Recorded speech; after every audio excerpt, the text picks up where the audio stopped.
नमस्कार दोस्तों, आप लोग का मेरे स्टोरी एंड मोरल चैनल में स्वागत है। वृंदावन में एक संत घूमते थे जिनको ना कोई महात्मा कहता था ना कोई साधु कहता था।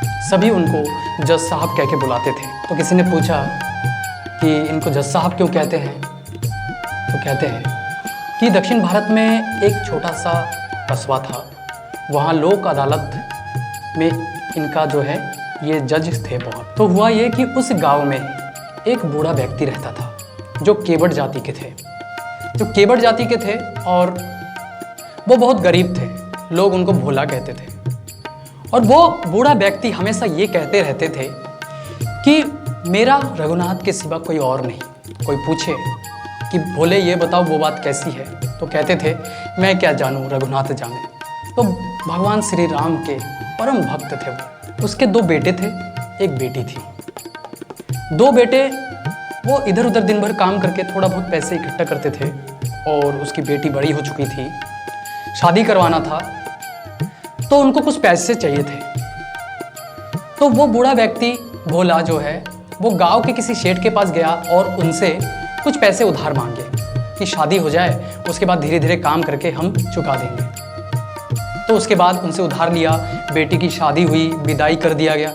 1-2 साल बाद कैसे तैसे काम करके उस पैसे को इकट्ठा करके वो फिर से उस सेठ जी के पास जाते हैं और जाके उस पैसे को चुका देते हैं। जब चुकाते हैं तो उनको रसीद मिलती है।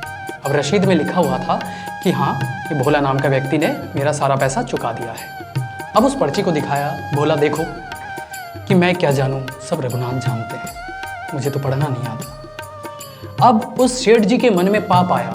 उन्होंने सोचा कि इससे कुछ ज़्यादा पैसे हम ले सकते हैं। तो वो कहा कि ठीक है भोला, पानी लेके आओ। उसने पर्ची बदल दी, पर्ची में कोई दूसरा ही चीज़ लिख के उसको दे दिया। अब वो भोला पानी लेके आया और पर्ची हाथ में पकड़ के वो चला गया घर। अब शेठ जी ने उसका जो असली पर्ची है, जो पाई चुका दिया था ब्याज के साथ, उस पर्ची को उसने अपने घर के अलमारी में कहीं किताब के अंदर रख दिया। उस शेठ ने इस पर केस कर दिया कि हाँ, इसने पैसे लिए अभी तक चुकाए नहीं। अब कोर्ट से आदेश आया उसके घर पर, उसको बुलाया गया। अब भोला घर पे तो रहता नहीं था, रघुनाथ जी का मंदिर था वहाँ पे, वहीं पे वो पूरे दिन वहीं पे बैठ के भजन करते रहते थे। अब उनको बुलाया गया, वो कोर्ट पर हाजिर हुए। हाजिर होने के बाद वही जज साहब, भोला ये बताओ आपने इसके पैसे चुका दिए? उन्होंने कहा हाँ। तो कह रहे रसीद दिखाओ। रसीद देखा तो कही ये तो वो रसीद है नहीं।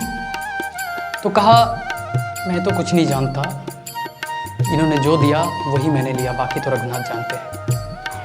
तो जज साहब ने कहा तुम दोनों के बीच में कोई तीसरा था जिसने देखा हो? तो भोला ने कहा कि साहब, मेरे और शेठ जी के बीच में सिवाय रघुनाथ जी के और कोई नहीं था। तो जज साहब ने सोचा रघुनाथ कोई व्यक्ति होगा, तो कह रहे ठीक है भोला, तुम घर जाओ। जज साहब ने उसी दिन सम्मत जारी किया और चपरासी के हाथ भेज दिया रघुनाथ जी के नाम से कि रघुनाथ जी को बुलाया जाए, हाजिर किया जाए। अब वो चपरासी उस संबंध को लेके चले गए। पूरे गांव घूमने के बाद रघुनाथ नाम का कोई भी व्यक्ति उसको नहीं मिला। पूरे दिन घूमने के बाद एक ने कहा कि यहाँ तो रघुनाथ जी का एक मंदिर है, वहाँ चले जाइए। अब रघुनाथ जी के मंदिर आए, पंडित जी बैठ के अपना भजन कीर्तन कर रहे थे।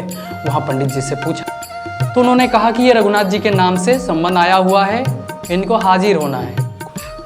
तो पंडित जी के हाथों में संबंध दे दिया। उसको देखा और देखने के बाद पंडित जी के आंखों में पानी आ गया कि पहली बार रघुनाथ जी के नाम से संबंध आया हुआ है। उनको पता लग गया था कि ये ठीक उस भोले के नाम से आया है जो मंदिर में आता रहता है। और ठीक भगवान के चरणों में जाके उस संबंध को रखा और कहा आपके लिए भोग कई बार भक्त लाए होंगे, आपके लिए पोशाक नए नए कपड़े भक्त लाए होंगे, आपके लिए तरह तरह के पदार्थ लाए होंगे, पर पहली ही बार आपके लिए ये संबंध आया हुआ है। अगले दिन जब भोला उस कोर्ट में पहुंचे, अभी सबूत के तौर पे रघुनाथ जी को बुलाते हैं। तो संबंध को देखते हुए उसको जज साहब ने आदेश दिया बुलाने के लिए। अब वहीं पे 3 बार आवाज़ लगाए, रघुनाथ हाजिर है, रघुनाथ हाजिर है, रघुनाथ हाजिर है। कि उस समय और दरवाजे से एक बूढ़ा व्यक्ति आता हुआ नजर आया।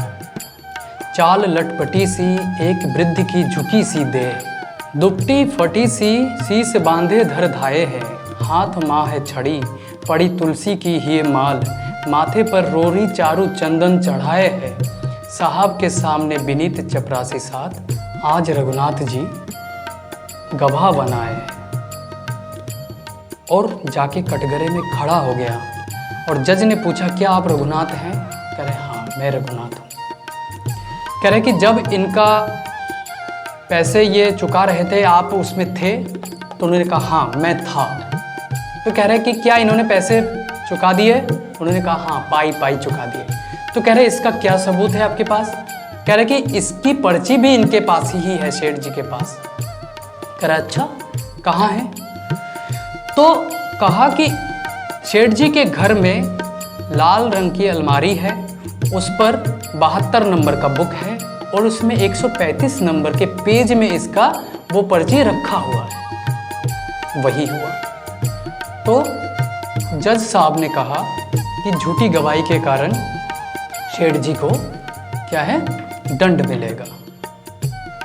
तो सब चले गए, केस समाप्त हो गया, सब अपने घर जाने लगे। फिर बाद में अलग से बुलाया उसको, भोला को, कहा ये रघुनाथ जी आए हुए थे, चले भी गए, कौन था ये जो इतना याद कैसे है उसको? तब भोला ने कहा कि मान्यवर आप तो पढ़े लिखे हैं, ये बात आपको समझ में नहीं आएगा। ये रघुनाथ जी वही है जो मंदिर के अंदर बैठे हुए रहते हैं, जो मूर्ति है ये वही है। अब जज पूरी रात नहीं सोए, अपने कमरे में चलते रहे और सोचते रहे कि आखिर ऐसा क्या है, कोई था नहीं तो ये कहाँ से आया, ये हो कैसे सकता है इस कलयुग में। तो जज रोने लगे, भगवान सीताराम के सामने जाके झुक गए, आंखों से पानी झरझर बह रहा था। क्या कहेंगे उसको पता नहीं, बोलती बंद।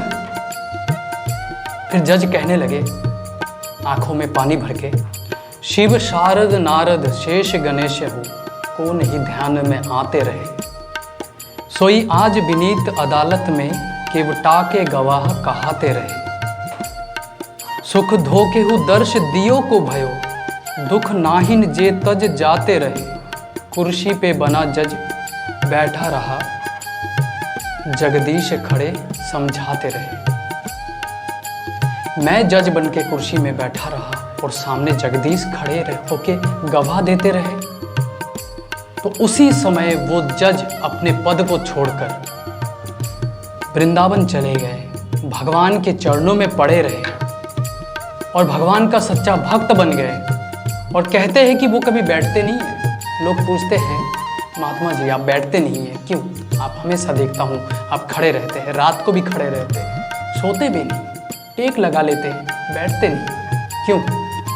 तो जज ने कहा कि मैं मुंह दिखाने लायक नहीं, मैं भगवान को अपना मुंह दिखाने लायक नहीं, कैसे उनके सामने जाऊं? मंदिर में नहीं जाते थे और मैं बैठूं कैसे? मेरे सामने रघुनाथ जी खड़े होके गवाह दे रहे थे, मैं बैठूं कैसे? तो दोस्तों कहने का मतलब है भक्त के लिए भगवान कुछ भी कर सकते हैं। कहते हैं ना, जाकी रही भावना जैसी प्रभु मूर्ति देखी थी नित तैसी। भगवान का स्वरूप भगवान बदलते हैं, भक्तों के मन के अनुरूप बदलते हैं। जैसा मन में सोच के रखते हैं भक्त के लिए भगवान वैसे ही बन के आते हैं। तो कहीं ना कहीं भगवान हमारे साथ है तो हमें भी उनके प्रति श्रद्धा रखनी चाहिए। ऐसे दिव्य महात्माओं के चरणों में प्रणाम। मेरे द्वारा सुनाई गई कहानी को सुना इसके लिए धन्यवाद। तो ऐसे ही वीडियोस लेकर मैं आप लोगों के सामने आता रहूँगा। मेरे चैनल में नए हैं तो सब्सक्राइब कीजिए, लाइक कीजिए और शेयर कीजिए। धन्यवाद।